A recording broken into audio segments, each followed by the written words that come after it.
llevando la lucha a los traficantes y distribuidores de drogas, que francamente creo que es la principal forma de detenerlo. A las 8:30 de la mañana, lo que comenzó como una inspección rutinaria del Departamento de Transporte en la Interestatal 40, rápidamente tomó un giro inesperado. Agentes federales abrieron el remolque y se congelaron. Detrás de mercancía legítima, había 340 kilogramos de cocaína pura. Y el camión no era de un pequeño transportista ni de una operación efímera. Llevaba el logo de la Tercera Mayo. Era empresa de camiones de EI.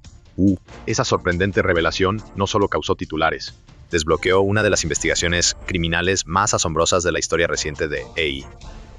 A medida que el FBI amplió su investigación, investigadores descubrieron una verdad más inquietante de lo esperado. Servicios de carga transnacionales, un gigante de logística de miles de millones de dólares, fue controlado efectivamente por una red de cárteles, con 89 de los 400 conductores transportando ilegalmente drogas entre estados y 23 almacenes en 14 estados utilizados como centros de distribución encubiertos. No se trataba de contrabando al azar.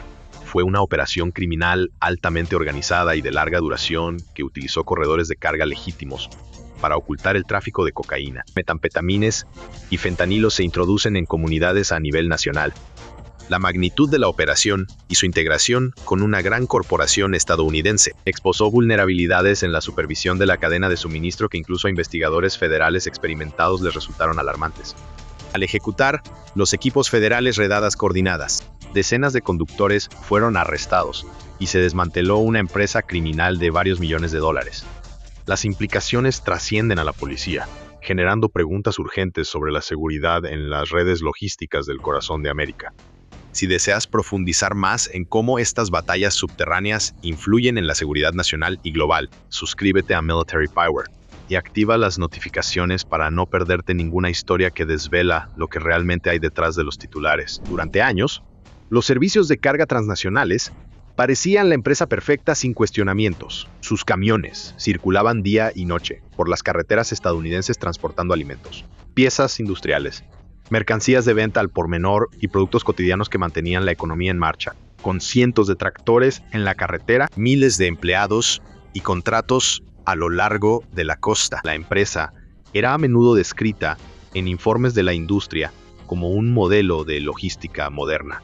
No había señales de alerta, sin escándalos públicos, ni señales rojas evidentes para los reguladores, competidores y clientes. Era simplemente otro gran jugador en un saturado mercado de camiones.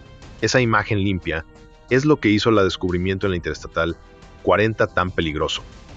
Cuando los investigadores federales rastrearon la cocaína incautada hasta los servicios de carga transnacionales, esperaban hallar un conductor comprometido o una pequeña brecha interna. En lugar de eso, a medida que profundizaban, cuanto más se deslizó la imagen, de acuerdo con reportes de la Associated Press y una posterior declaración del Departamento de Justicia de EI, investigadores hallaron pruebas de que la empresa no solo había sido infiltrada, sin embargo, fue tomada de manera silenciosa a través de una red de sociedades anónimas destinadas a ocultar a los verdaderos propietarios. En papel, todo parecía legal. En realidad, el control se remontaba a figuras vinculadas al cartel de Sinaloa, una de las organizaciones criminales más poderosas del mundo. No se trataba de una pandilla de la calle introduciendo drogas en un camión al último minuto. Archivos federales muestran que la toma de control se llevó a cabo lentamente con transacciones financieras, propiedad en capas y ejecutivos proxy que parecían legítimos. Cuando las autoridades detectaron patrones irregulares, el sistema ya estaba profundamente arraigado. El cartel no necesitaba violencia ni amenazas.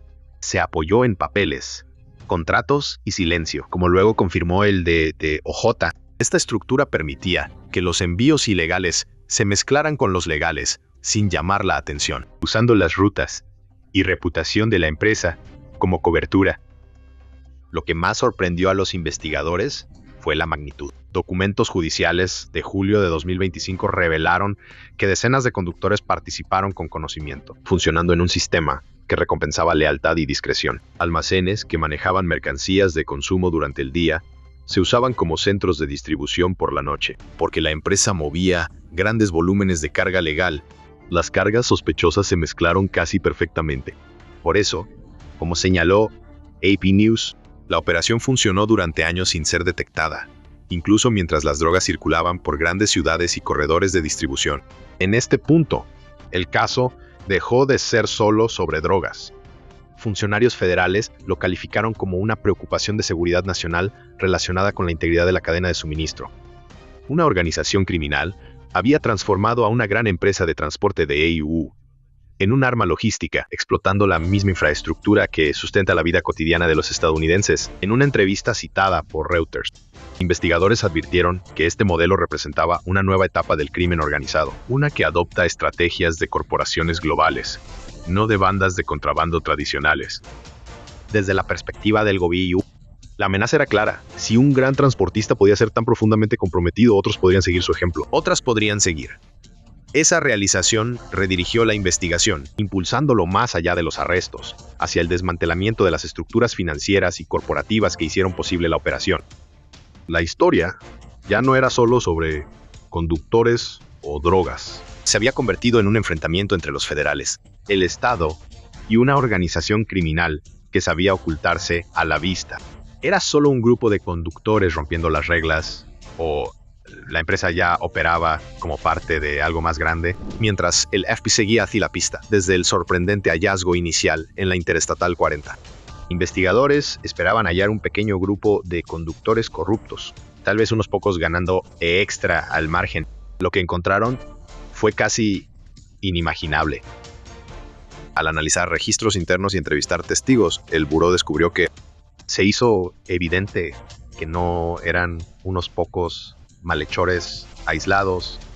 De los cerca de 400 conductores de servicios de carga transnacionales, 89 transportaban ilegalmente drogas entre estados, conscientes de ello, actuando según horarios e instrucciones que indicaban planificación. No fue suerte ni coincidencia. Esta revelación impactó la investigación como un giro inesperado en un thriller de espías. Al pensar en contrabando, podrías imaginar compartimentos ocultos hallados por casualidad o un conductor desesperado evitando ser atrapado. Pero aquí, el patrón era demasiado constante, demasiado extendido. Cada uno de esos 89 conductores se convirtió en parte de un sistema que difuminaba la línea entre comercio legal y tráfico ilícito. Al mismo tiempo, el FBI descubrió algo aún más inquietante. No eran solo los conductores. En 14 estados, la policía identificó 23 almacenes vinculados a la extensa red logística de la empresa. Lo que parecían centros de distribución rutinarios desde afuera, en realidad eran nodos clave, donde mercancía cotidiana y narcóticos ilegales se mezclaban antes de continuar en las autopistas de América. Esta dualidad era el genio y el peligro del plan. En teoría, las operaciones transnacionales eran logística de libro. Trucks llegan y se van. Mercancías pasan eficientemente. En realidad, esas mismas rutas eran un camuflaje. Cocaína y otras drogas se movían a la vista, escondido entre palés de carga legítima. Porque los camiones transportaban gran cantidad de mercancía legal, las cargas sospechosas eran prácticamente invisibles. Nadie fuera de la ley federal tenía motivos para creer en algo tan masivo. Podría estar oculto en las venas de la cadena de suministro nacional. Mientras los agentes revisaban los registros digitales, datos GPS y manifiestos de carga, empezaron a ver la operación por lo que realmente era no una conspiración de calle, sino una red que funcionaba con la precisión y coordinación de un sistema logístico militar bien organizado. Los conductores no improvisaban, seguían rutas y cronogramas que sincronizaban con los centros de distribución, transitando sustancias controladas entre estados y hacia comunidades donde serían consumidas o redistribuidas. Este fue el primer giro real en la historia, el momento en que los investigadores federales dejaron de verlo como un delito menor y lo trataron como una amenaza a la seguridad nacional. No solo se trataba de atrapar a los criminales tras hallar las drogas, se trataba de desenredar una red que había transformado a una gran corporación estadounidense en un instrumento involuntario o un vehículo cómplice de una de las organizaciones criminales más poderosas del mundo. Cuanto más descubría el FBI a medida que se despejaban las incógnitas. No se trataba de unos pocos conductores tomando malas decisiones. Se trataba de un sistema donde casi uno de cada 4 camioneros de la empresa había traspasado la línea hacia el crimen organizado y donde docenas de centros logísticos se convirtieron en silenciosos puntos de distribución de mercancías ilegales. Ese nivel de infiltración cuestionó las suposiciones sobre cómo funciona el contrabando en el mercado. Era moderna Para la mayoría, el trabajo de una empresa de camiones es simple: mover mercancías de un lugar a otro. Pero lo que enfrentaba el FBI era algo mucho más sofisticado. Un campo de batalla logístico oculto donde corredores de carga rutinarios se convirtieron en arterias para un imperio ilícito. Y esa realización cambió la investigación para siempre, impulsando a los agentes federales a pensar más grande y profundizar más de lo que habían hecho antes. Si esto fuera una red coordinada, no un contrabando al azar. Entonces, ¿cómo movieron las drogas a través de Estados Unidos sin que nadie se diera cuenta desde el exterior? Las drogas nunca llegaron con ruido o caos. No había lanchas rápidas, sin persecuciones en el desierto, sin disparos en la frontera. De acuerdo a reportes de AP News y confirmados en archivos judiciales federales, los narcóticos entraron silenciosamente a EU por El Paso, Texas, oculto dentro de las mismas líneas comerciales que transportan mercancías ordinarias diariamente a sistemas, aduanas y bases de datos de carga. Estos envíos parecían normales. Fueron registrados, autorizados y avanzaron como miles de otros. Una vez dentro del país, las drogas se introdujeron en almacenes controlados por la empresa, donde la cocaína, metanfetaminas y fentanilo se trataban igual que electrodomésticos o alimentos empaquetados. Investigadores más tarde le dijeron a Reuters que esta era la ventaja clave de la operación. Nada destacaba, se escaneaban las paletas, los camiones se pesaron y la documentación estaba limpia. Las drogas no se movían por separado de la carga legal, se movieron con ello. Los remolques eran parte de la trampa. Firmas federales del Departamento de Justicia describieron compartimentos modificados especialmente, construidos en el interior de remolques comerciales estándar, diseñados para eludir inspecciones rutinarias. Estos no eran simples escondites. Los compartimentos estaban reforzados, sellados y colocados en zonas poco inspeccionadas, a menos que los inspectores ya supieran qué buscar. En varios casos citados por los fiscales, las cargas de drogas superaron varios puntos de control sin despertar sospechas, solo porque los camiones cumplían todos los requisitos de seguridad y peso. Desde El Paso, las rutas se extendieron por todo el país. Los camiones avanzaron hacia los principales centros logísticos como Atlanta, hacia el este y norte, Chicago y Filadelfia, elegidas no al azar, sino por su acceso a carreteras, yardas ferroviarias y centros de población densos. Los registros judiciales muestran que una vez que las drogas llegan a estos centros, se desglosaron en envíos más pequeños y se distribuyeron en ciudades cercanas, a menudo en horas. Lo que parecía una sola larga entrega era en realidad el esqueleto de un sistema de distribución nacional. En esta etapa de la investigación, el FBI dejó de pensar en incautaciones y empezó a hacerlo en patrones. De acuerdo a un comunicado de prensa del DOJ de julio de 2025, analistas mapearon rutas y horarios de partida, intervalos de entrega y pesos de carga. Cuando los camiones seguían los mismos caminos y tiempos con consistencia inusual, esos movimientos destacaron. Cuando ciertos almacenes aparecían repetidamente en cruces clave, se convirtieron en puntos de enfoque. Lentamente, un mapa oculto comenzó a surgir debajo del visible. Aquí es donde el caso se convirtió en algo mucho más grande que el tráfico de drogas. El FBI no persiguió a contrabandistas. Reaccionando a la oportunidad, seguía un sistema que planificaba semanas y meses adelante. Los horarios de carga se sincronizaron. Los conductores rotaban para disimular sospechas. Los volúmenes se calcularon para mantenerse por debajo de los umbrales que podrían desencadenar inspecciones más profundas. Como explicó más tarde un investigador federal en un reportaje de la Associated Press, la operación demostró una coordinación más propia de la logística militar que del contrabando criminal. Esa comparación no era exagerada, como una cadena de suministro alimentando una línea de frente lejana. La red dependía de la fiabilidad, redundancia y silencio. Si una ruta se retrasaba, otro compensó. Si un conductor desaparecía, otro asumió el control. Ningún envío individual importaba tanto como el sistema en sí. Por eso la droga parecía invisible. No estaban ocultos en las sombras, estaban ocultos en el flujo. A mitad de la investigación, las autoridades federales comprendieron que detener cargamentos individuales no sería suficiente. El verdadero objetivo era la arquitectura detrás de ellos. Cada punto de datos, cada ping GPS, cada sello de entrega, se consideró inteligencia, y el objetivo ya no era interceptar las drogas después de llegar, pero para mostrar cómo una organización criminal había aprendido a moverse como una corporación dentro de la economía estadounidense. Y cuando se dieron cuenta, el FBI lo supo. La siguiente fase requeriría precisión paciencia y tiempo perfecto, porque desmantelar un sistema tan organizado requeriría un golpe tan coordinado como la propia red.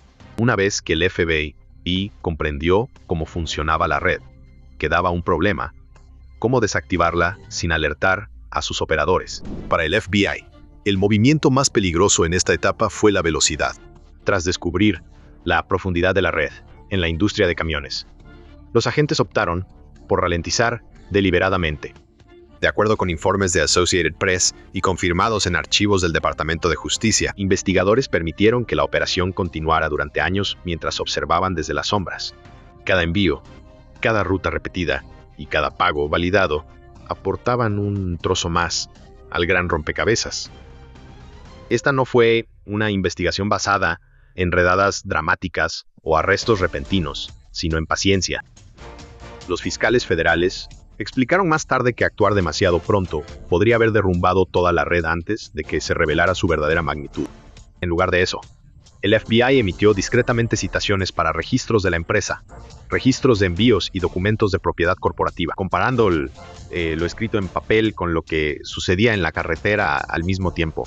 Analistas extrajeron datos GPS de camiones que parecían normales para todos, rastreando patrones que solo se volvieron visibles cuando se superpusieron meses de movimiento.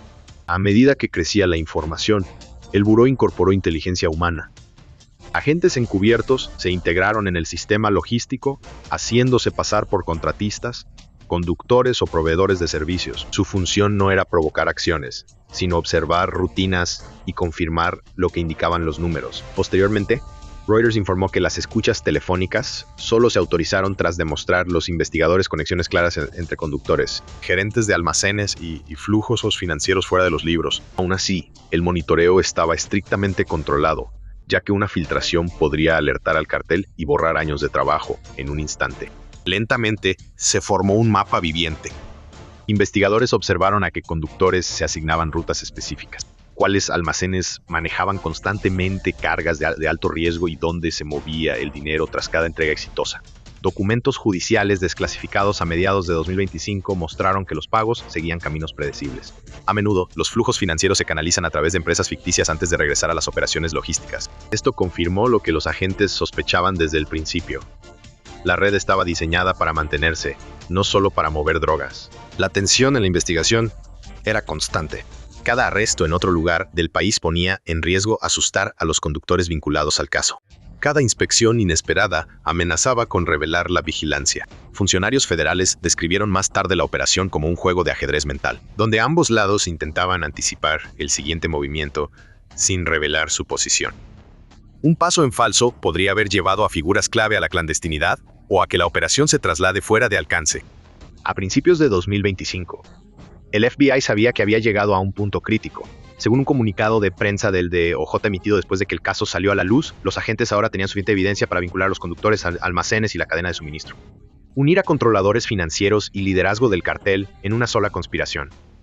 Lo que quedaba era el tiempo. Detener a los sospechosos uno por uno solo fracturaría la red. La única opción restante fue atacar simultáneamente en todos los frentes. Esta decisión condujo directamente al plan conocido después como Operación Tormenta Rápida. A lo largo de la primavera, equipos federales coordinaron en silencio a través de líneas estatales, sincronizando órdenes de allanamiento, equipos de arresto y allanamientos de almacenes al minuto. A los agentes se les ordenó no moverse hasta que todos los elementos estuvieran en su lugar. El objetivo no era solo incautar drogas, sino impedir que el sistema se adaptara o escapara. Para el inicio del verano de 2025, la trampa estaba lista. Conductores seguían sus rutas. Almacenes funcionaban y el dinero seguía fluyendo.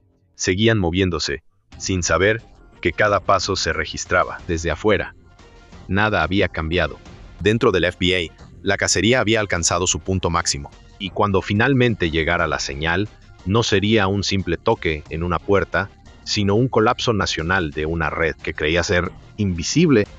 A las 5:03 de la mañana, mientras la mayoría del país aún dormía, finalmente se activó el interruptor. En 18 estados de Estados Unidos, agentes federales actuaron al unísono, ejecutando lo que el Departamento de Justicia confirmó como una de las mayores operaciones policiales en Estados Unidos, acciones policiales coordinadas, nunca dirigidas a una logística interna. En la red, no hubo sirenas corriendo por autopistas, ni alertas públicas. La operación se desarrolló en silencio, libremente y con sincronización militar. Durante años, el FBI resistió la tentación de actuar temprano. Ahora todas las órdenes estaban activas. Cada equipo de arresto estaba en su lugar y cada almacén objetivo ya estaba rodeado. En minutos, 89 camioneros fueron arrestados casi simultáneamente. Muchos de ellos fueron arrestados en paradas de descanso, terminales o sus hogares, antes de alertar a alguien más. Al mismo tiempo, equipos federales allanaron 23 almacenes vinculados a la red, cortando directamente a través de capas de actividad empresarial normal que ocultaban operaciones criminales a la vista. De acuerdo con las conferencias de prensa del DOJ citadas posteriormente por la Associated Press, la rapidez de la operación fue intencional. Cualquier demora podría haber permitido la desaparición de partes de la red. Dentro de esos almacenes, los agentes hallaron la evidencia que habían acumulado durante años. Se abrieron paletas. Se descubrieron compartimentos ocultos. Se incautaron libros de contabilidad y dispositivos digitales antes de que se borrara la información. Lo que surgió fue asombroso. Fiscales federales confirmaron la incautación de 18 toneladas de cocaína, 4 toneladas de metanfetamina, 680 kilogramos de fentanilo y 67 millones de dólares en efectivo. Reuters informó más tarde que la operación, solo por su volumen, se ubicó entre las mayores incautaciones de drogas en la historia reciente de no por un solo envío, sino porque desmanteló un sistema de distribución completo en una sola mañana. Las detenciones solo fueron parte del objetivo, ya que los agentes aseguraron documentos y servidores. Los últimos enlaces faltantes se enfocaron. Empresas de Shell que antes parecían simples socios logísticos, ahora estaban claramente vinculadas a estructuras financieras controladas por el cartel. Registros de propiedad, transferencias bancarias y las comunicaciones internas mostraron cómo la operación fue financiada y gestionada en silencio a través de capas de documentación corporativa. De acuerdo a documentos judiciales desclasificados semanas después, estos registros dejaron poco margen de duda sobre quién controlaba la red y hasta qué punto había penetrado en la economía legítima. Lo que diferenció a la operación Rolling Thunder no fue solo su magnitud, sino su objetivo. No fue un ataque contra vendedores callejeros o mensajeros fronterizos. Fue un ataque directo a la infraestructura logística que permitía al cártel funcionar en Ejuwu sin llamar la atención. Funcionarios federales le dijeron a AP News que al eliminar a los conductores, almacenes y controladores financieros al mismo tiempo, evitaron que el sistema se adaptara. No había plan B ni ruta alternativa. La red colapsó por su propio peso. Desde la perspectiva de Estados Unidos, el mensaje era inconfundible. El crimen organizado había evolucionado, aprendiendo a moverse como una empresa, usando infraestructura estadounidense para ocultar cadenas de suministro criminales.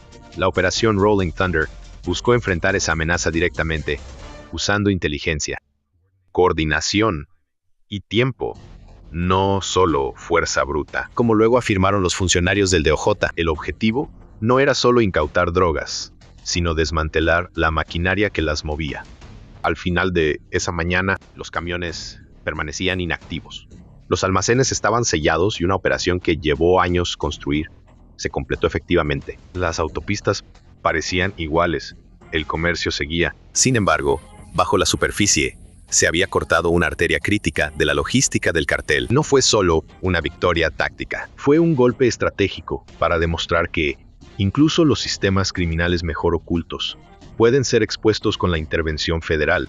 Agencias eligen paciencia sobre ruido y precisión sobre velocidad. Cuando el polvo finalmente se asentó, la magnitud de lo desmantelado fue imposible de ignorar. De acuerdo a registros judiciales y declaraciones del Departamento de Justicia de Estados Unidos, la mayoría de los sospechosos enfrentan largas condenas de prisión federal, mientras varias figuras vinculadas al núcleo de la operación podrían pasar el resto de sus vidas tras las rejas. No fue una interrupción temporal, fue una eliminación permanente de personas que convirtieron la infraestructura de Yu en un instrumento criminal. La empresa, en el centro de la tormenta, no sobrevivió. Los servicios de carga transnacionales quebraron y entraron en bancarrota. Se vendieron sus activos legítimos bajo supervisión judicial. Su marca fue borrada de las carreteras que una vez dominó. Lo que parecía un poderoso imperio logístico resultó ser hueco al desenmascarar su estructura oculta. Los fiscales federales calificaron la red como irreparablemente desmantelada, sin un camino claro para su reconstrucción. El impacto no se detuvo ahí. Según AP News y Reuters, en los meses posteriores a la operación, El tráfico de drogas a larga distancia por camiones comerciales disminuyó un 41%. Mientras se intensificaban las inspecciones profundas y las verificaciones financieras en todo el país, los legisladores actuaron rápidamente. Aumentar la supervisión de grandes adquisiciones corporativas para evitar que grupos criminales ingresen silenciosamente a industrias críticas. Desde la perspectiva estadounidense, la lección es clara. Los conflictos modernos ya no se ocultan solo en fronteras o campos de batalla lejanos. Se mueve por hojas de cálculo, almacenes y cadenas de suministro que millones dependen diariamente. Este caso demuestra la facilidad con la que el poder puede cambiar cuando se abusa de esos sistemas. La pregunta que queda es inquietante. ¿Cuántos otros sistemas, aparentemente limpios, aún se utilizan de formas que nadie ha detectado? Comparta sus reflexiones en los comentarios. Y si deseas más historias sobre los frentes ocultos de la guerra y la seguridad modernas, suscríbete a nuestro canal, suscríbete a Military Power y sigue con nosotros para lo que viene después.